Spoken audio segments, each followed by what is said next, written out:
ऋषि कहते हैं। अत्यंत पराक्रमी दुरात्मा महिषासुर तथा उसकी दैत्य सेना के देवी के हाथ से मारे जाने पर इंद्र आदि देवता प्रणाम के लिए गर्दन तथा कंधे झुकाकर उन भगवती दुर्गा का उत्तम वचनों द्वारा स्तवन करने लगे। उस समय उनके सुंदर अंगों में अत्यंत हर्ष के कारण रोमांच हो आया था। देवता बोले, संपूर्ण देवताओं की शक्ति का समुदाय ही जिनका स्वरूप है तथा जिन देवी ने अपनी शक्ति से संपूर्ण जगत को व्याप्त कर रखा है, समस्त देवताओं और महर्षियों की पूजनीय उन जगदम्बा को हम भक्ति पूर्वक नमस्कार करते हैं। वे हम लोगों का कल्याण करें, जिनके अनुपम प्रभाव और बल का वर्णन करने में भगवान शेषनाग, ब्रह्मा जी तथा महादेव जी भी समर्थ नहीं है। वे भगवती चंडिका संपूर्ण जगत का पालन एवं अशुभ भय का नाश करने का विचार करें। जो पुण्य आत्माओं के घरों में स्वयं ही लक्ष्मी रूप से, पापियों के यहां दरिद्रता रूप से, शुद्ध अंतःकरण वाले पुरुषों के हृदय में बुद्धि रूप से, सत्पुरुषों में श्रद्धा रूप से तथा कुलीन मनुष्य में लज्जा रूप से निवास करती हैं, उन आप भगवती दुर्गा को हम नमस्कार करते हैं। देवी, आप संपूर्ण विश्व का पालन कीजिए। देवी, आपके इस अचिंत्य रूप का, असुरों का नाश करने वाले भारी पराक्रम का तथा समस्त देवताओं और दैत्यों के समक्ष युद्ध में प्रकट किए हुए आपके अद्भुत चरित्रों का हम किस प्रकार वर्णन करें। आप संपूर्ण जगत की उत्पत्ति में कारण हैं। आप में सत्वगुण, रजोगुण और तमोगुण, ये तीनों गुण मौजूद हैं, तो भी दोषों के साथ आपका संसर्ग नहीं जान पड़ता। भगवान विष्णु और महादेव जी आदि देवता भी आपका पार नहीं पाते। आप ही सबका आश्रय हैं। यह समस्त जगत आपका अंशभूत है, क्योंकि आप सबकी आदिभूत अव्याकृता परा प्रकृति है। देवी, संपूर्ण यज्ञों में जिसके उच्चारण से सब देवता तृप्ति लाभ करते हैं, वह स्वाहा आप ही हैं।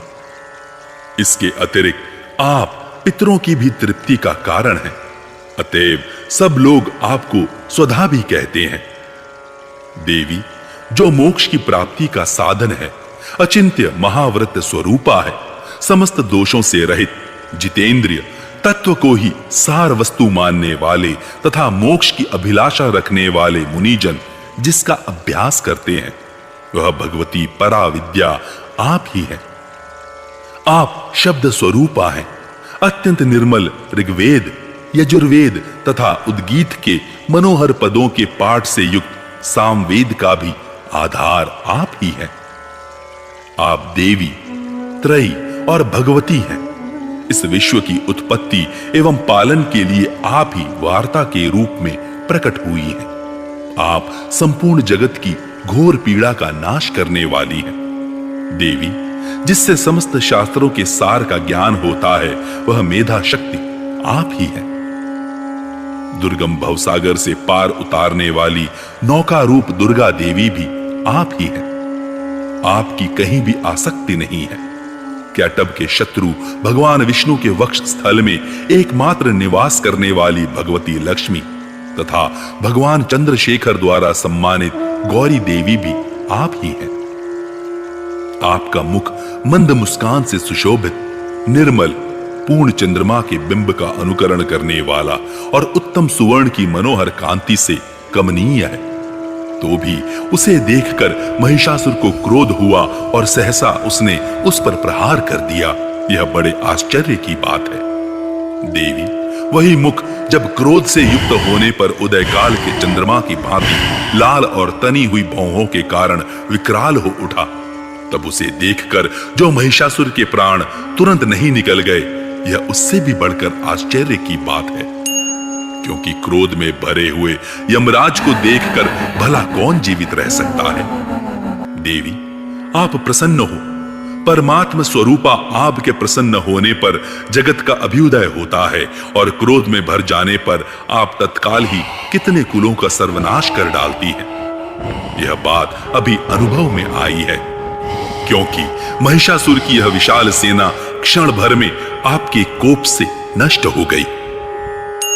सदा अभ्युदय प्रदान करने वाली आप जिन पर प्रसन्न रहती हैं, वे ही देश में सम्मानित हैं।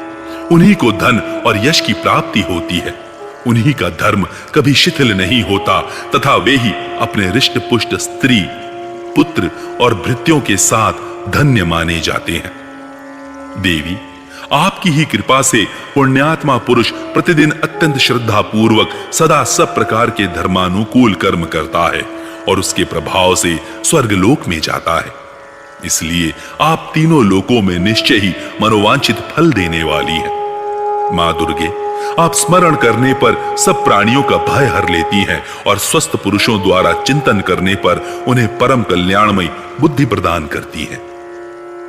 दुख, दरिद्रता और भय हरने वाली देवी, आपके सिवा दूसरी कौन है जिसका चित्त सबका उपकार करने के लिए सदा ही दयाद्र रहता हो। देवी, इन राक्षसों को मारने से संसार को सुख मिले तथा ये राक्षस चिरकाल तक नरक में रहने के लिए भले ही पाप करते रहे हों, इस समय संग्राम में मृत्यु को प्राप्त होकर स्वर्गलोक में जाएं। निश्चय ही यही सोचकर आप शत्रुओं का वध करती हैं। आप शत्रुओं पर शस्त्रों का प्रहार क्यों करती हैं? समस्त असुरों को दृष्टिपात मात्र से ही भस्म क्यों नहीं कर देती? इसमें एक रहस्य है। ये शत्रु भी हमारे शस्त्रों से पवित्र होकर उत्तम लोकों में जाएं। इस प्रकार उनके प्रति भी आपका विचार अत्यंत उत्तम रहता है। खड़ग के तेज पुंज की भयंकर दीप्ति से तथा आपके त्रिशूल के अग्रभाग की घनीभूत प्रभा से चौंधिया कर जो असुरों की आंखें फूट नहीं गईं, इसमें कारण यही था कि वे मनोहर रश्मियों से युक्त चंद्रमा के समान आनंद प्रदान करने वाले आपके इस सुंदर मुख का दर्शन करते थे। देवी, आपका शील दुराचारियों के बुरे बर्ताव को दूर करने वाला है। साथ ही यह रूप ऐसा है जो कभी चिंतन में भी नहीं आ सकता और जिसकी कभी दूसरों से तुलना भी नहीं हो सकती। तथा आपका बल और पराक्रम तो उन दैत्यों का भी नाश करने वाला है जो कभी देवताओं के पराक्रम को भी नष्ट कर चुके थे। इस प्रकार आपने शत्रुओं पर भी अपनी दया ही प्रकट की है। वरदायिनी देवी, आपके इस पराक्रम की किसके साथ तुलना हो सकती है? तथा शत्रुओं को भय देने वाला एवं अत्यंत मनोहर ऐसा रूप भी आपके सिवा और कहां है? हृदय में कृपा और युद्ध में निष्ठुरता, ये दोनों बातें तीनों लोकों के भीतर केवल आप में ही देखी गई हैं। मातः, आपने शत्रुओं का नाश करके इस समस्त त्रिलोकी की रक्षा की है। उन शत्रुओं को भी युद्ध भूमि में मारकर स्वर्गलोक में पहुंचाया है तथा उन्मत्त दैत्यों से प्राप्त होने वाले हम लोगों के भय को भी दूर कर दिया है। आपको हमारा नमस्कार है। देवी, आप शूल से हमारी रक्षा करें। अंबिके, आप खड्ग से भी हमारी रक्षा करें तथा घंटा की ध्वनि और धनुष की टंकार से भी हम लोगों की रक्षा करें। चंडिके, पूर्व, पश्चिम और दक्षिण दिशा में आप हमारी रक्षा करें तथा ईश्वरी, अपने त्रिशूल को घुमाकर आप उत्तर दिशा में भी हमारी रक्षा करें। तीनों लोकों में आपके जो परम सुंदर एवं अत्यंत भयंकर रूप विचरते रहते हैं, उनके द्वारा भी आप हमारी तथा इस भूलोक की रक्षा करें। अंबिके, आपके कर पल्लवों में शोभा पाने वाले खड्ग, शूल और गदा आदि जो जो अस्त्र हों, उन सब के द्वारा आप सब ओर से हम लोगों की रक्षा करें।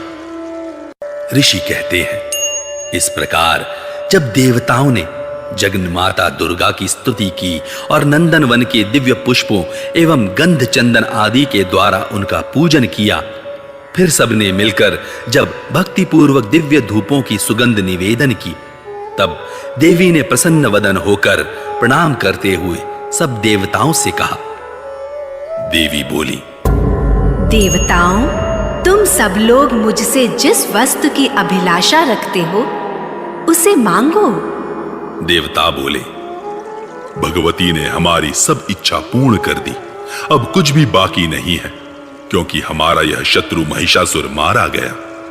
महेश्वरी, इतने पर भी यदि आप हमें और वर देना चाहती हैं, तो हम जब जब आपका स्मरण करें तब तब आप दर्शन देकर हम लोगों के महान संकट दूर कर दिया करें तथा प्रसन्न मुखी अंबिके, जो मनुष्य इन स्तोत्रों द्वारा आपकी स्तुति करे, उसे वित्त, समृद्धि और वैभव दोनों के साथ ही उसकी धन और स्त्री आदि संपत्ति को भी बढ़ाने के लिए आप सदा हम पर प्रसन्न रहें। ऋषि कहते हैं, राजन, देवताओं ने जब अपने तथा जगत के कल्याण के लिए भद्रकाली देवी को इस प्रकार प्रसन्न किया, तब वे तथास्तु कहकर